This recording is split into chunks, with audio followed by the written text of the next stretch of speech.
Once again, just wanted to lead off by saying thank you to everyone who continues to join us over at the Florida Mach Patreon channel. $1 per month, even less if you sign up for an entire year.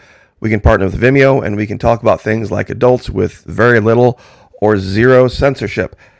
Now, many people ask the question, Florida Mach, why are you so hung up on this whole psychological operations thing? Other than the fact that that's what I did in the military, I deal with cognitive biases and logical fallacies on every single video that I do in the comment section.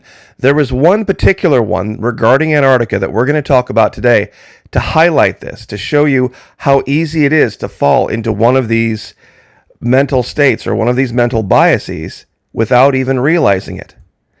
Now, earlier today, we talked about this quote-unquote holy grail in Antarctica, where they're trying to drill down these ice cores, making this giant assumption, this giant leap, that they're all going to be accurate. And they can make some prediction about the future of mankind and based on current behaviors and your SUV and all this crap. Everybody's familiar with that. But even when they admit right in the article, like we showed in this morning's video, nobody catches it. When they admit right in the article saying that the farther down you go, the less accurate these things are. Now, let's go jump in the Wayback Machine a little bit. 13 August 2014, 1:08 p.m. Worldview 3 satellite can grab shots of license plates, identify tree species. Now, this is 8 years ago, going on 8 years ago. New high-res satellite at that time, best quality imagery on Earth for Google and Google Earth. This is, of course, the tool that I used to find all the stuff in Antarctica.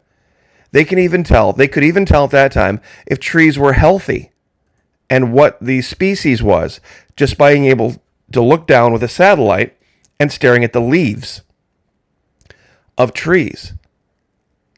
That's how high-res how high-tech, I should say, those satellites were.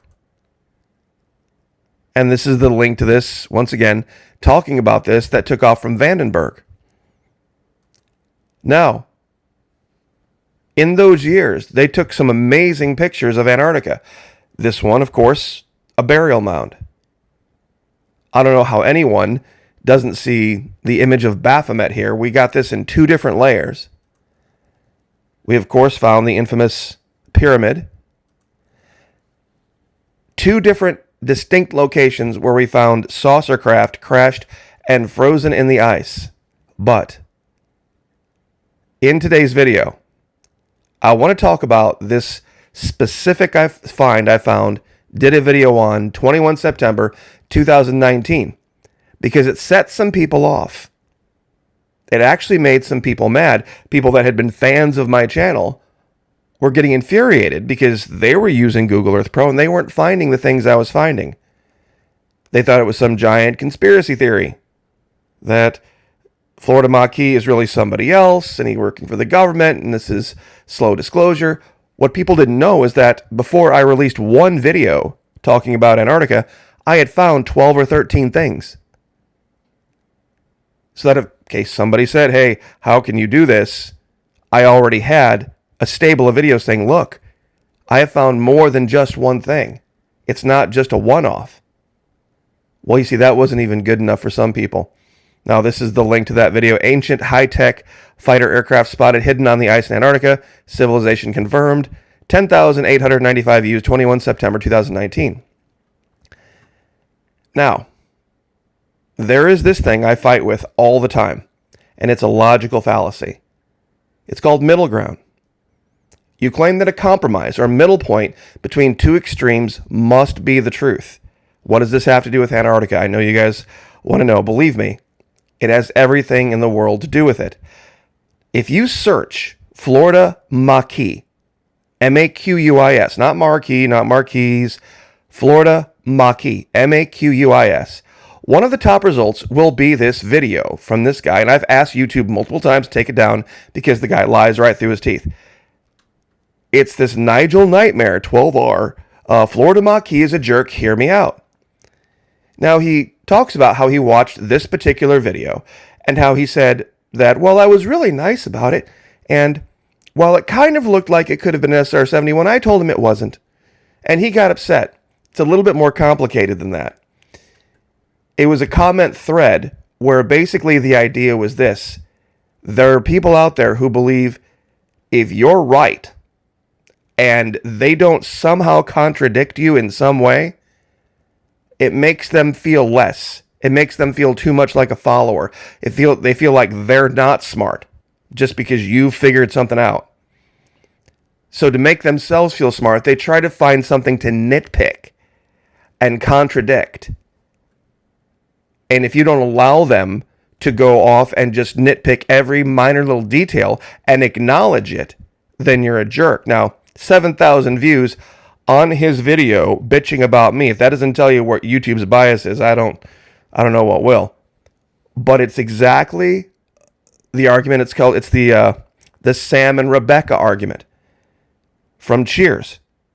Now, this goes way back. You'd have to be pretty old to remember this. When the Rebecca character took over as manager of the bar and Sam was just the bartender, he was trying to seduce her. And so he tried to use this middle ground fallacy on her. He said, look, I want to sleep with you 100 times. You don't want to sleep with me at all. So compromise is always good, and it's the key to everything. So you should agree to sleep with me 50 times, which is halfway between. You see, this is the fallacy. And so what's the argument I'm making here? Well, he thought I should have given him the acknowledgement that, yes, I was wrong about this, and yes, I was wrong about that, and he really saw the real truth of it. The argument was that it was an aircraft that looked a lot like an SR-71 setting on the ice in Antarctica. And I even measured the thing, and I'm going to do that again for you guys. You see, this was the smoking gun for me. There were two pieces of evidence that couldn't be disputed. The size of what we were looking at, number one. And number two, the fact that whoever was in control of the satellite passed that satellite over this area twice in less than 36 hours and took 2 pictures in high resolution. There are some areas of Antarctica where there is no imagery in high resolution. See how it's a little bit darker here? This is 2011. They came back, they enhanced the light imagery. Why were they doing this? And once again, I'm going to measure this and show you what this is. It is exactly the dimensions of a craft incredibly similar to the SR-71 Blackbird. It's a high-flying spy plane. There was the A-12 Oxcart. There was the Aurora. There's the SR-72. There were a great many experimental aircraft going up at this time, back in 2011. So let's measure real quick. From the nose to the tail. 94.5 feet. Now, just real quick here, what you're looking at, this is the nose of the aircraft. This would be the port, left side wing. Over here would be, kind of in the shade, the starboard side wing. This is the rear of the aircraft. The center of the fuselage right here looks like some kind of experimental type of engines mounted above the wing. Not sure what's going on with this, but it's definitely the vast majority, 99% of the commenters saw exactly what you're looking at and said, yeah, it's an aircraft. It's absolutely an aircraft. Now, wingspan. Roughly about 60 feet, 65 feet. So we have 96 by 66. Now, let's go find the actual numbers for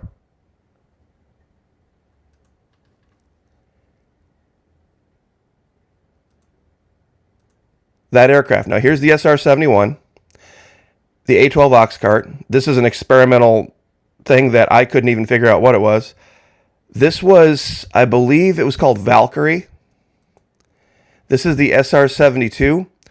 And once again, A-12 Oxcart, SR-71, length 101 feet, 107 feet, 55-foot wingspan, right in the exact envelope of what you would expect to see. It was smoking gun, absolutely what we said it was. Now, you ready for another piece of evidence on this? This is called Black Swift. This looks almost exactly like what we saw. And guess what? January 12, 2011, the same year those images from Antarctica were taken, Pentagon's Mach 6 warplane may return from limbo. Forget robotic spy planes, drone fighter bombers, and self-landing orbital snoops, saboteurs, laboratories. In the world of secretive Pentagon aerospace projects, none are more sensational than the high-flying Mach 6 Black Swift. The hypersonic vehicle could become almost anything: a satellite launcher, SR-71 style spy plane, or super evasive bomber. Now, where would you test this if you didn't want anybody else to see it? Now, this particular version, this artist's rendering, has one single stabilizer.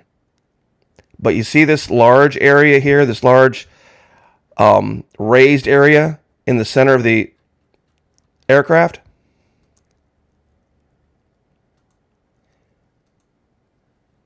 Look at this. I'll show this again.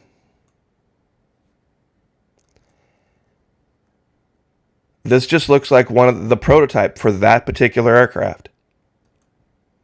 But once again, people ask, Florida Mach, why don't you focus on Venezuela, or focus on the governor, or focus on psychological operations, or Antarctica, or just one thing?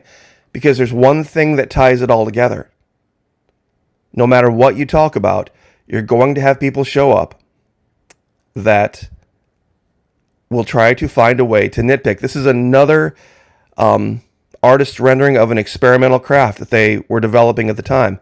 That's two stabilizers in the rear, which would go a little bit more along with this, what we're looking at. There's also this one. So I just wanted to cover this because I'm sure a lot of you people have seen this. And it's annoying. It's absolutely just annoying because the man completely misrepresents what he said, how he said it, the tone in which he said it. He was attempting to just be contradictory. Because apparently for him, and he even admits this in the video, the SR-71 was kind of a hobby. And because what I was saying, I was using the SR-71 as an object, as reference for what that was. He felt, oh, there you go. You see, there's where I can nitpick Mach. That's where I can tell him he's wrong, and that will make me seem smarter. And he said that I should thank him for that. And I'll admit it, I told him to F off. Go someplace else. Quit monkeying with my channel. If you don't like what you see, go someplace else.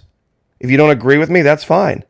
But don't think that you're entitled to a platform or even my response when you find the tiniest little itty-bitty detail of something and then try to expound on it and make an entire thread of it. This is an aircraft on the ice in Antarctica, and nobody is even acknowledging it.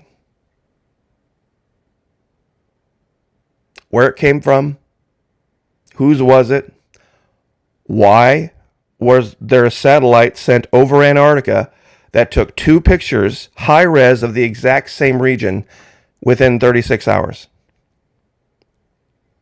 Was there an aircraft missing? Were they looking for it? Could this be a Chinese variant or a Russian variant? Who knows? That's the point. And that was the entire point. But once again, psychological operations, middle ground. People see someone that has nailed down all the details, dotted the I's and crossed the T's, made the good argument. In order to feel smart themselves or feel like they're being a debating force, they have to cook up some kind of way of debating. Something that they can construe in their mind as having been missed, point it out, and then make themselves feel like they're on the same turf. Cognitive biases, logical fallacies, all day long. All day long, every day, this is what the Florida Mach does on YouTube. And oddly enough, did in the military. Now, Also, in the video, I think this might have been where it got started. Throughout the entire comment section, people allege that I'm Mike Adams, even though it's clear now, beyond any shadow of a reasonable doubt, I'm not Mike Adams. And all of the people that have ever not liked me over the years have gravitated to this video. You know, that's another whole psychological dysphoria. So, but we'll leave it there. Would love to have you over at Patreon. Join us so that we can expound on stuff like this in a way that's a little bit more adult. So we can go farther down that road, and you can learn to identify people like this right away and get them out of your sphere using these techniques, understanding how they operate and why people fall for them. So I will leave it there. God bless. Have a great week. Like, share, subscribe. We'll see you guys next time.